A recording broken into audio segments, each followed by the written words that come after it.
Hello student, मैं एकता सिंह आप सभी का ज्ञान चैतन्य चैनल में बहुत बहुत स्वागत करती हूँ। आज के इस टॉपिक में हम वैदिक काल से संबंधित क्वेश्चन देखने वाले हैं, तो शुरू करते हैं। सबसे पहला क्वेश्चन है यहाँ पर, आर्य शब्द इंगित करता है, तो किस चीज को इंगित कर रहा है? आर्य शब्द जो है वो श्रेष्ठ वंश को इंगित कर रहा है, तो आर्य शब्द क्या हो गया? श्रेष्ठ वंश को इंगित कर रहा है। अगला क्वेश्चन है, क्लासिकीय संस्कृत में आर्य शब्द का अर्थ है, तो क्लासिकी संस्कृत में आर्य शब्द को बताया गया है क्या बताया गया है? एक उत्तम व्यक्ति। तो क्लासिकीय संस्कृत में आर्य शब्द का अर्थ बताया गया है एक उत्तम व्यक्ति। और वैसे आर्य शब्द इंगित करता है किससे? श्रेष्ठ वंश से। अगला क्वेश्चन, दो सूचियां दी गई हैं, इसका मिलान करना है। तो अर्थवेद में क्या चीजें हैं? ऋग्वेद में क्या है? यजुर्वेद में, सामवेद में। तो सामवेद में तो जो चीज़ें हैं वो क्या है? संगीत से ही रिलेटेड है, तो ये वाला तो बिल्कुल सही है। बाकी देखते हैं अथर्ववेद में जो है वो औषधि, तंत्र मंत्र और जादू टोना वशीकरण का हमें देखने को मिलता है, तो अथर्ववेद हो गया। ऋग्वेद में हमें मिलता है ईश्वर महिमा और प्रार्थनाएं हमें देखने को मिलता है ऋग्वेद में। और यजुर्वेद में क्या मिलता है देखने को? तो यजुर्वेद में मिलता है हमें बलिदान, विधि और कर्मकांड से संबंधित जानकारी हमें मिलती है। तो यहाँ पर जो सही कूट बनेगा वो है ए ऑप्शन सही है। अगला क्वेश्चन है, ऋग्वेद की मूल लिपि क्या थी? तो ऋग्वेद की मूल लिपि जो है वो ब्रह्मी थी, तो डी आंसर जो है वो सही हो जाएगा। अगला क्वेश्चन है, ऋग्वेद काल में निष्क शब्द का प्रयोग एक आभूषण के लिए होता था, किंतु पार्वती काल में इसका उपयोग इस अर्थ में हुआ। किस अर्थ में हुआ? तो पार्वती काल में जो इसका अर्थ हुआ सिक्का जो है वो यहाँ पर सही आंसर हो जाएगा, तो डी ऑप्शन क्या है यहाँ पर सही है। अगला क्वेश्चन है, ऋग्वेद काल में निष्क किस अंग का आभूषण था? मतलब निष्क जो है वो एक आभूषण था और वो कहाँ पहना जाता था? तो गले का आभूषण था, गले में पहना जाता था। अगला क्वेश्चन है, अस्तोमा सदगमय तमसोमा ज्योतिर्गमय, ये किससे लिया गया है? तो ये जो है वो लिया गया है किससे? ऋग्वेद से, तो सी ऑप्शन यहाँ पर सही हो जाएगा। आगे देखते हैं, प्राचीन भारत में निशाखा से जाने जाते हैं, तो निशाखा से हम क्या जानते हैं? स्वर्ण आभूषण। अगला क्वेश्चन है, सबसे पुराना वेद कौन सा है? तो ऋग्वेद ही है, सबसे पुराना वेद ऋग्वेद। अगला क्वेश्चन है, अवेस्ता और ऋग्वेद में समानता है, अवेस्ता किस क्षेत्र से संबंधित है? तो ये जो संबंधित है अवेस्ता, तो ईरान से संबंधित है। अगला क्वेश्चन है, ऋग्वेद में कितनी ऋचाएं हैं? तो 1028 ऋचाएं हैं, ए ऑप्शन सही है। आगे देखते हैं, वैदिक कर्म कांड में होत्र का संबंध है, तो हर वेद में एक ब्राह्मण होता था और उसका पुरोहित होता था, तो इसी से संबंधित जो है होत्र का संबंध किस वेद से है? तो होत्र का संबंध जो है वो संबंध हो जाएगा हमारा ऋग्वेद से, ए ऑप्शन हमारा सही है। आगे देखते हैं, ऋग्वेद में उल्लेखित यव जो है शब्द किस कृषि के लिए उपयोग होता था? कौन से कृषि के लिए? तो ये जौ के लिए उपयोग होता था, जो है वो यव के लिए उपयोग होता था। अगला क्वेश्चन है, निम्नलिखित अभिलेखों में से कौन सा ईरान से भारत में आर्यों के आने की सूचना देता है? कौन सा अभिलेख है जो ईरान से भारत में आर्यों के आने की सूचना देता है? तो बोगज कोई अभिलेख जो है वो ये सूचना देता है कि ईरान से भारत में आर्यों की आने की सूचना देता है। अगला क्वेश्चन देखते हैं, प्राचीन काल में आर्यों की जीविकोपार्जन का मुख्य साधन क्या था? तो क्या साधन था? यहाँ पर प्राचीन काल में शिकार पर ही निर्भर रहते थे और कृषि ये कुछ भी काम क्या है इन्होंने स्टार्ट नहीं किया था। आगे देखते हैं, निम्नलिखित में से किसने आर्यों के आदि देश के बारे में लिखा है? किन्होंने लिखा है? तो यहाँ पर सही आंसर हो जाएगा बाल गंगाधर तिलक। अगला क्वेश्चन देखते हैं, उत्तर काल में निम्नलिखित में से किसको आर्य संस्कृति का धुर समझा जाता है? तो किसको समझा जाता है? तो यहाँ पर सही आंसर होगा हमारा अंग और मगध को। अंग और मगध को क्या समझा जाता है? उत्तर वैदिक काल में आर्य संस्कृति का धुर समझा जाता है, अंग और मगध को। अगला क्वेश्चन देखते हैं, ऋग्वेद काल के प्रारंभ में निम्न में से किसे महत्वपूर्ण मूल्यवान संपत्ति समझा जाता था? तो गाय को ही समझा जाता था, संपत्ति के रूप में गाय इंपॉर्टेंट थी। अगला क्वेश्चन है, ऋग्वेद में अघन्या, अघन्या का प्रयोग किसके लिए हुआ है? तो वही गाय के लिए ही किया गया है। त्रयी नाम है, त्रयी नाम किसके लिए उपयोग हुआ है? 3 वेदों के लिए। तो ए ऑप्शन सही हो जाएगा। अब यहाँ पर एक क्वेश्चन ये है कि 3 वेदों में 4 वेदों में कौन सा वेद त्रयी के अंदर नहीं आता? तो वेद त्रयी के अंदर जो नहीं आता वो है अथर्ववेद।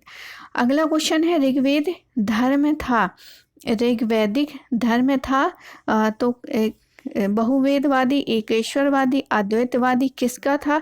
तो बहुदेववादी। ए ऑप्शन सही है। अगला है, सर्वाधिक ऋग्वेदिक सूक्त समर्पित है, किसको समर्पित है? तो यहाँ पर सही आंसर हो जाएगा, जो समर्पित है वो है इंद्र को। तो यहाँ पर इंद्र जो है सही आंसर है। अगला क्वेश्चन देखते हैं, गायत्री मंत्र के नाम से प्रसिद्ध मंत्र सर्वप्रथम किस ग्रंथ में मिलता है? तो गायत्री मंत्र जो है वो हमें देखने को मिलता है ऋग्वेद से। ऋग्वेद सही आंसर है। अगला है, गायत्री मंत्र की रचना कौन से ऋषि ने की थी? तो विश्वामित्र ऋषि ने की थी। अगला, निम्नलिखित में से पूर्व वैदिक आर्यों का सर्वाधिक लोकप्रिय देवता कौन है? निम्नलिखित में से पूर्व वैदिक आर्यों का सर्वाधिक लोकप्रिय देवता जो है वो है इंद्र। इंद्र को क्या है, महत्वपूर्ण समझा जाता था उस समय, तो इंद्र सही आंसर हो जाएगा। अगला क्वेश्चन है, निम्नलिखित में से किसे ऋग्वेद में युद्ध देवता समझा जाता था? तो युद्ध देवता जो है वो इंद्र को ही माना जाता था। अगला क्वेश्चन है, ऋग्वेद संहिता का 9वां मंडल पूर्णतः किसको समर्पित है? तो 9वां मंडल जो है वो सोम और इस पेय पर नामांकित देवता को समर्पित है। तो डी ऑप्शन सही है। अगला क्वेश्चन देखते हैं, ऋग्वेद का कौन सा मंडल पूर्णतया सोम को समर्पित है? तो सोम को जो समर्पित है वो हो जाएगा, तो वो हो जाएगा 9वां मंडल। सी ऑप्शन यहाँ पर सही हो जाएगा। आगे है, उस जनजाति का नाम बताइए जो ऋग्वेद आर्यों के पंच जन से संबंधित नहीं है। तो नहीं है जो पंच जन से संबंधित है वो उसका समय सही आंसर हो जाएगा किटक। किटक का जो है पंच जन से संबंधित नहीं है। आगे देखते हैं, ऋग्वेद काल में जनता निम्न में से मुख्यतया किस में विश्वास करती थी? तो मुख्यतया जो विश्वास करती थी वो बलि और कर्मकांड में विश्वास करती थी। अगला क्वेश्चन है, गोत्र शब्द का प्रयोग सर्वप्रथम किस में हुआ है? तो गोत्र शब्द का प्रयोग जो है ऋग्वेद में हुआ है, तो आंसर हो जाएगा हमारा ऋग्वेद। अगला क्वेश्चन है, ऋग्वेद में उल्लिखित प्रसिद्ध 10 राजाओं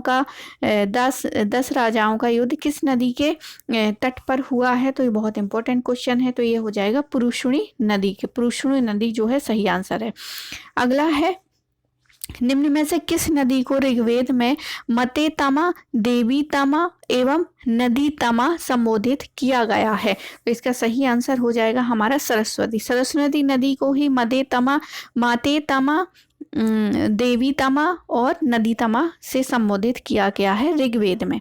अगला क्वेश्चन है, आरंभिक वैदिक साहित्य में सर्वाधिक वर्णित नदी है, मतलब यहाँ पर सर्वाधिक जो सबसे ज़्यादा लिखी गई है, मतलब जिसका वर्णित किया गया है ऋग्वेदों में, तो वो कौन सी नदी है? तो यहाँ पर सही आंसर हो जाएगा हमारा कौन सा? सिंधु नदी। सबसे पवित्र नदी किसको माना गया है उस समय? तो सरस्वती होगी। तो सिंधु नदी सबसे वर्णित नदी में से एक है। अगला क्वेश्चन है, ऋग्वेद में निम्नलिखित किन नदियों का उल्लेखित अफगानिस्तान के साथ आर्यों के संबंध का सूचक है? तो यहाँ का कुंभा और कुर्मू जो है, सी ऑप्शन जो है वो यहाँ पर सही हो जाएगा। कुंभा कुर्मू जो है वो अफगानिस्तान की नदियाँ थी उस समय।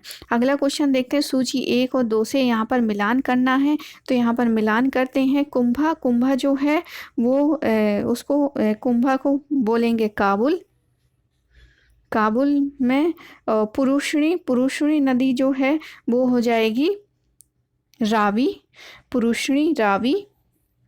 उसके बाद है सदानीरा का हो जाएगा गंडक।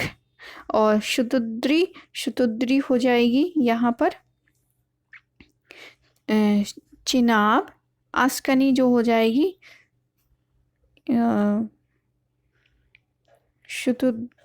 नहीं, यहाँ पर जो है शुतुद्री जो हो जाएगी वो हो जाएगी सतलज, और अस्कनी जो है वो है चिनाब।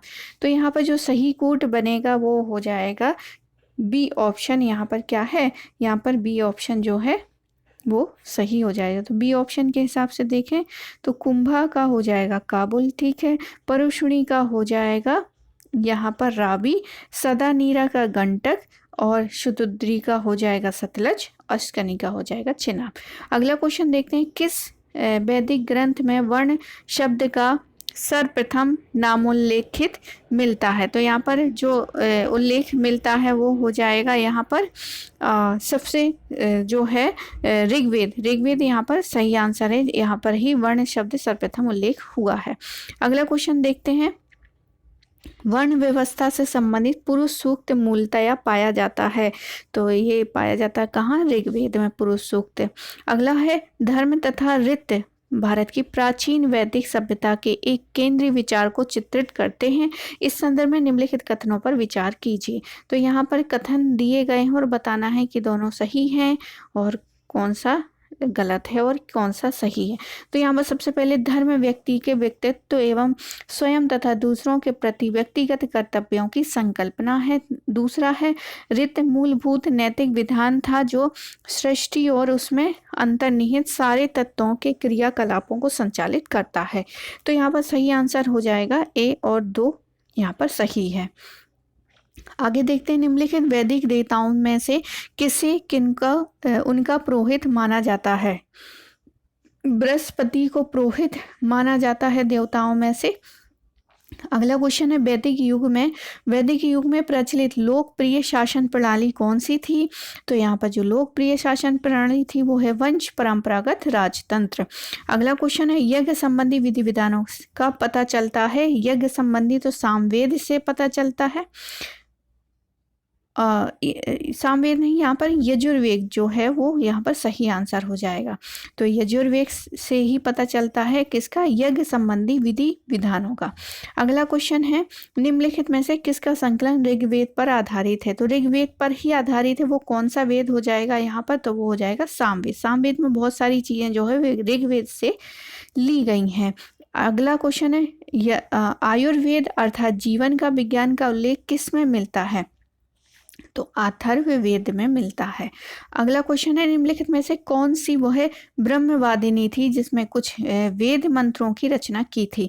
तो यहाँ पर सही आंसर हो जाएगा लोपामुद्रा, ए ऑप्शन। अगला है, 800 से 600 ईसा पूर्व का काल किस युग से जुड़ा हुआ है? तो किस युग से जुड़ा हुआ है? ब्राह्मण युग से जुड़ा हुआ है। अगला क्वेश्चन है, निम्नलिखित में से कौन सी प्रथा जो है चतुष्टय वेदोत्तर काल में प्रचलित है? तो यहाँ पर सही आंसर होने वाला जो है ब्रह्मचर्य, गृहस्थ, वान और वानप्रस्थ संन्यास, ये वाली जो है वो इससे संबंधित है। आगे देखते हैं, सूची 1 और 2 से मिलान करना है। तो यहाँ पर जो है इसके ब्राह्मण दिए गए हैं, तो इसका मिलान करना सबसे पहले है ऋग्वेद का मिलान करेंगे हम ऐतरेय ब्राह्मण से। सामवेद का करेंगे, सामवेद का हो जाएगा यहाँ पर पंचविंश। अथर्ववेद का हो जाएगा गोपथ। यजुर्वेद का हो जाएगा यजुर्वेद सेकंड शतपथ, यजुर्वेद का शतपथ। तो इस हिसाब से जो हमारा सही कोड बनेगा वो है सी ऑप्शन सही है। आगे देखते हैं, निम्नलिखित में से वैदिक साहित्य का सही क्रम बताना है। तो यहाँ पर कौन कौन सा सही क्रम है? सबसे पहले वैदिक संहिताएं हैं, फिर है ब्राह्मण, अर्ण्यक और उपनिषद। तो ए ऑप्शन हमारा सही हो जाएगा। अगला और लास्ट क्वेश्चन है, किस वेद में सभा और समिति को प्रजापति की 2 पुत्रियां कहा गया है? तो अथर्ववेद हो जाएगा यहाँ पर। डी ऑप्शन हमारा सही है। तो आई होप आपको ये वीडियो पसंद आया होगा। पसंद आए तो प्लीज़ लाइक करें, शेयर करें, सब्सक्राइब करें। मिलते हैं एक और वीडियो के साथ। पूरा वीडियो देखने के लिए आप सभी का बहुत बहुत धन्यवाद।